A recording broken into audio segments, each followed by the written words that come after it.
My neighbor used to leave teaspoons out in the garden, and when she explained why, I was really touched, so I started doing the same thing in my own yard.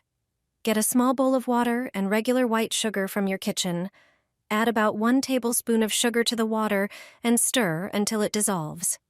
Take a few tablespoons of the sweet mixture. Use a syringe to draw it up and carefully place filled spoons on the grass in your yard. This is a rescue for bees. If you find one lying there exhausted, you can offer this strengthening mix. It's important to give it on a spoon instead of in a bowl, so the insect doesn't drown because a spoonful feeder is safe for them. This isn't bee food, but emergency fuel that helps them get back to the hive. Bees are disappearing at an alarming rate, and this small gesture can help support their population. Use the spoon trick only when you find an exhausted bee, and don't leave spoons out every day since that can attract ants to your yard.